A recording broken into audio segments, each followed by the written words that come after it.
Hey everybody, welcome to another episode of The Game Plan. This is all about the Oakland Raiders versus the New York Jets in Week 12 of the NFL season. Just a reminder, if you're new, here's what I do. I quickly break down the key injuries for each team. I look at the key statistics from each team. I look at the key analytics, what I call better stats, against the spread better stats for each team, and I'll explain it when I get there. I use all that, and I tell you how it will basically generate a game plan and a path to success for both teams to win this game, one for the Raiders, one for the Jets, and then I finish it up with my fantasy football analytics and projections for both teams of the key players. Now, a reminder, I'm not a fan of either of these teams. I'm really just a strict NFL analytics guy. I grew up a Redskins fan. It was a lonely existence basically in the 90s. I am young enough to remember when it was good and they won some Super Bowls. Yes, I am that old. So before we get rolling, as I always do, I ask for 2 seconds of your time for 2 clicks, a like and a subscribe.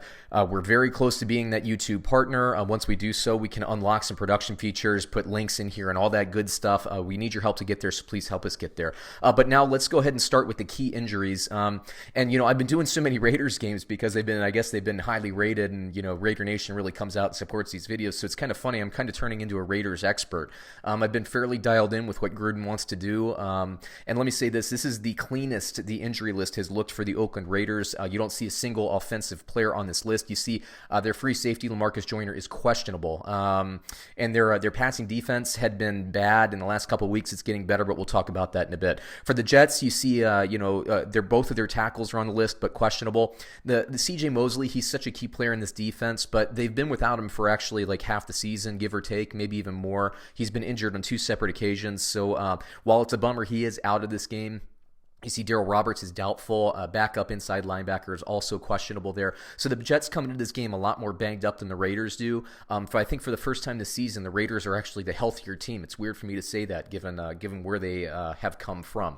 Now, let's look at the key stats. These rankings are in terms of yards accumulated through the season. And what I like to do is I like to compare passing offense versus passing defense, run offense versus run defense. So what you see here on the top, the Raiders passing offense is ranked 13th versus the 21st ranked passing defense for the Jets. The passing offense for the Jets is 31st. No bueno, not so good. But when you have Luke Falk starting a bunch of games at the beginning of the year, it's kind of hard to rebound from. The pass defense for the Raiders, no surprise, they're 27th. They are inching up in those rankings, though. Every week they kind of move up a couple more slots. Like I said, they have been playing better as of late.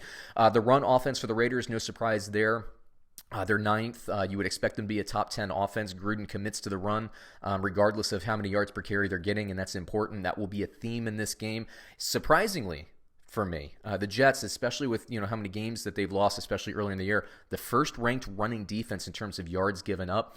I would have expected more teams to be running on the Jets, so I'm actually very impressed. Good for the Jets for being the first ranked rushing defense in the league. But then you look down, and their passing basically, their passing defense is 21st. It's no good. But look down, you see the run offense for the Jets 31st. Le'Veon Bell hasn't exactly been a home run signing, but if you read my fantasy football almanac and draft guide, we told you kind of why you could expect that to happen in this scheme. So it's not a shock to me. It's a shock probably to a lot of people, but there you go. Run defense for the Raiders 17th. So at high level, you want to attack the Jets passing defense, but I know Gruden will still stick to the run, as well he should. And then for the Raiders, you generally want to attack their passing too. So it's like, which passing attack is going to be able to get more stuff going?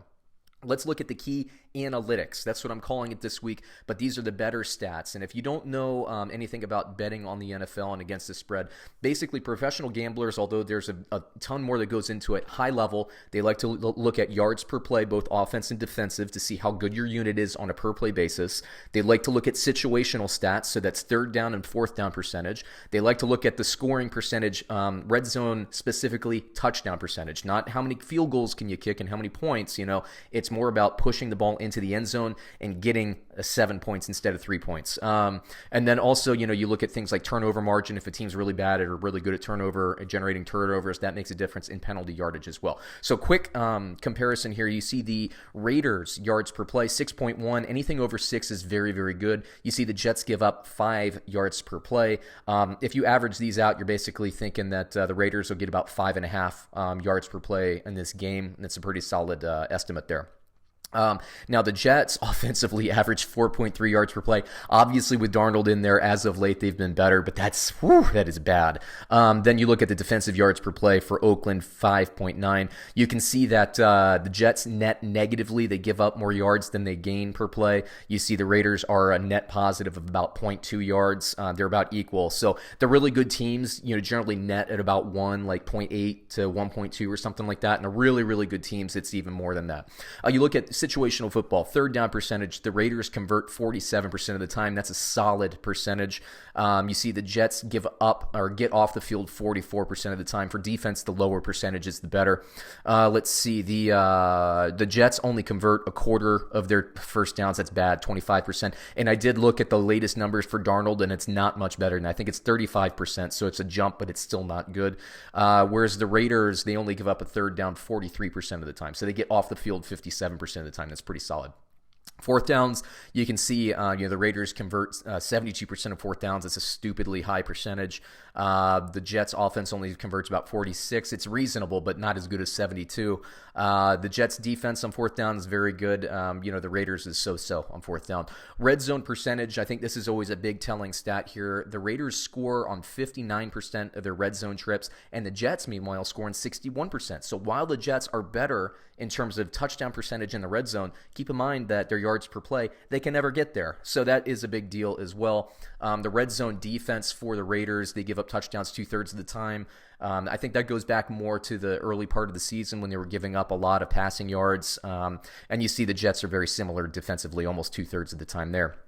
Turnover margin, you're within a possession, each of them, plus 0.2 compared to minus 0.6. It's kind of negligible. And then penalty yardage per game, again, 4 yards, that's pretty negligible as well. So, situationally, I would say that the Raiders are much better, and it really comes down to the Raiders are just more efficient play to play than the Jets are. So over time, over this game, it might be one of those games where it's like 7-6 in the first quarter, and the second quarter might be 14-10 or something like that. And I think the Raiders will just continue to build on that lead as we get towards the end of the game. They are, by the way, on the road. The Raiders are favored. That line opened up at -3. So it was the Raiders -3 versus the Jets. But let's look at the game plan. How can each team actually win here? Okay, so we'll start with the Raiders. Of course, the Raiders, they're going to try to run the ball. We saw that the New York Jets have a really good rushing defense. Frankly, in terms of tactics, the Jets should, in theory, do well against this offense. But as I say about some teams, Derek Carr's playing very efficient. So just because the passing offense is a little bit lower ranked doesn't mean that some of these teams can't pass it. It just means that they're very efficient in the run game.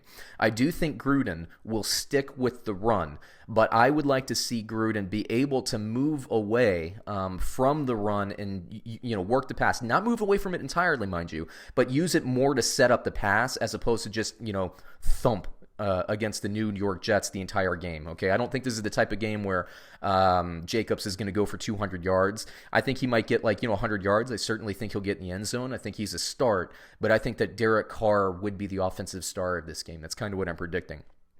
The Jets, they've only faced one team that ran the ball more than 20 times with their lead back. It was the Dallas Cowboys. They won that game, mind you.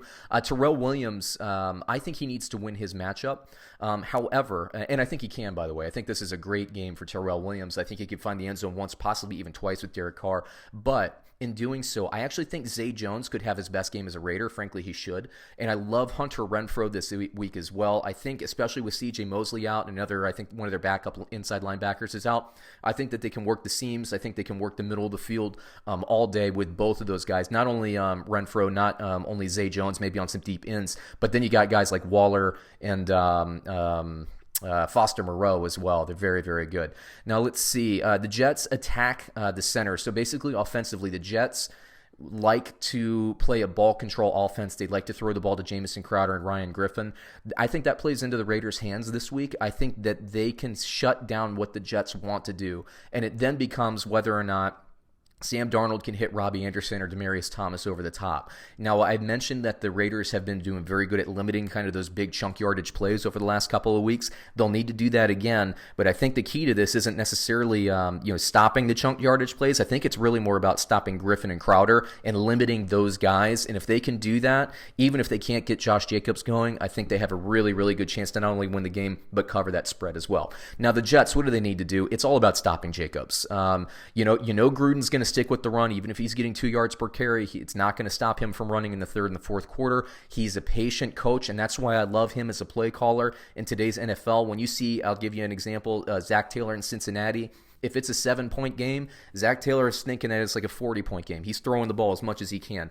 John Gruden, even if he's down 14 points, even if he's getting like 3 yards a carry, he will still run because he will stick to what he knows his offense can do, and that's having a really big offensive line impose their will. And if you can't completely push people around in the first quarter, just in terms of that wear and tear on the defensive line, in the fourth quarter, that 3 yards per carry turns into 6 yards per carry and turns into maybe chunk yardage, 40 yards a carry, so on and so forth. So stop Jacobs, but be committed to stopping him for 60 minutes because you are going to have to.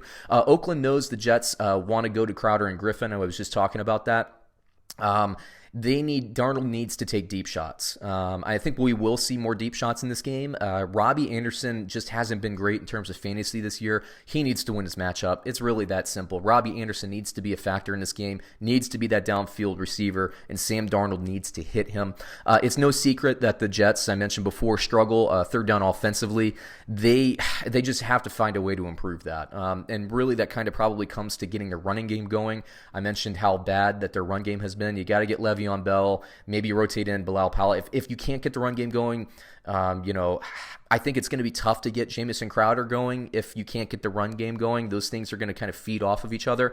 But, work in and screen passes, do something. But you have to get into third and manageable situations so that you can convert more of these third downs and fourth downs when needed. And the last line here is that the Jets need to steal 1 to 2 possessions. So what I mean to that is, obviously, if you can get an early turnover or two, that's it, right? And obviously take care of the ball. But for me, when I say steal possessions, I'm talking about like when you're in the red zone, okay? And, I was saying before, this is the kind of game that seems like Oakland's going to finish like plus 1 or 2 points every single quarter. And you see this, this lead starting to build over the time. You're going to have to go for it on fourth down in the red zone when you might not usually do that. You might, situationally, the sheet would call to take a field goal. Go for it. I think they're going to have to steal 2 possessions in this game to really have a chance to win. If they steal 1, I think they cover. If they steal 2, I think they can win. So plus 2 in possessions there. Now let's move it on to the fantasy football projections. These are from RoccoBot. It's my daily fantasy football projection tool that I built to help me make decisions. Emphasis on help me make decisions. I don't always take these as gospel. I don't always agree with them, but when I don't, I let you know. Derek Carr, I think he will outplay this projection. I think that there will be more passing avenues and openings against the Jets, and there will be a run game. Although I do like, as you can see, Josh Jacobs. I think he scores. I don't like Richard. I don't like Washington. I don't like any of the other running backs for Oakland. Tyrell Williams, I expect him to outplay this projection. I really do. 12.77. Like I said, I think he could get in once or twice. I do think he'll get in once. He could get in twice. Zay Jones, I think he'll have every opportunity to have like a 13 to 20 point game. He really will. The matchup is really good for him. It's just a matter of whether or not the Oakland Raiders will take advantage of it. Hunter Renfrow, I think, has a fantastic game. I do think he gets in the end zone. I actually like him to get in the end zone more than Darren Waller this week, although Darren Waller is also a start in my book. And even the defense and special teams, I like them against the Jets this time, whether it's, sacks, whether it's, holding the run, whether it's limiting points, or whether it's generating turnovers. I think Oakland has a very good chance at all of those. Now, let's talk about the Jets from a fantasy point of view. Sam Darnold, 17.09. I don't love this one. Again, there's a lot of early season data that kind of goes into this, and RoccoBot is still holding basically Oakland's slow start in the secondary against them from earlier in the season. So I think some of these numbers, especially in the wide receivers, are a little inflated high. I think in reality they're probably a little bit lower. Le'Veon Bell is a start. I don't know if he gets in the end zone. I think he will struggle to score. I don't like any of the other running backs for the Jets. Robbie Anderson, I mentioned this is a crucial matchup for the Jets. He needs to make something happen. So if you believe the Jets will win, if you believe in your heart of hearts that the New York Jets will win and start Robbie Anderson because I think he's a key cog in making that happen. I like him even more than Demaryius Thomas because I see Anderson as more of the blow the top off the defense guy in this offense, whereas Demaryius Thomas is more like, I don't know, in this offense, I would say, I don't think this is a super accurate comparison, but maybe like a Pierre Garçon or something, like one of those, deep in, deep out type receivers, maybe not always going over the top. So yeah, I like Thomas, but I think I like Anderson more in terms of tactics in this particular matchup. Crowder and Griffin, I do think they'll get catches. I do think they'll get yards. I don't know about touchdowns, but especially if you're in a PPR league, I think you can play both of them. And then I also like the Jets defense in this matchup as well. They're really good against the run, but they can also, Greg Williams just always blitzes, so you can always count on sacks. And when you blitz, if you're effective in your blitz, a lot of times you can, force errant passes and force some turnovers as well. So even though I think the Jets will give up some points, I do think that the Jets defense could be a start. Now, I would never play them in my fantasy football lineup, but daily fantasy, if you play a lot of rotations and you need a budget defense, I think the Jets could be good for you this week. So anyway, that takes me through the game plan, the deep dive. Let me say this once again, I'm not a fan of either team. If you're closer to your team and you think that there's something I'm missing or a player or a situation or anything like that, please comment. I'd love to hear from you. I'd love to make these interactive. And frankly, if you have something that you can educate me on, I'm very open to learning. So I appreciate that. I also appreciate you watching and taking the time to go through these videos with me. I do have other episodes of the game plan out this week. I'm expanding it for this week. And then, also like and subscribe. We appreciate that. And we will catch you on another episode soon. Thanks, everyone.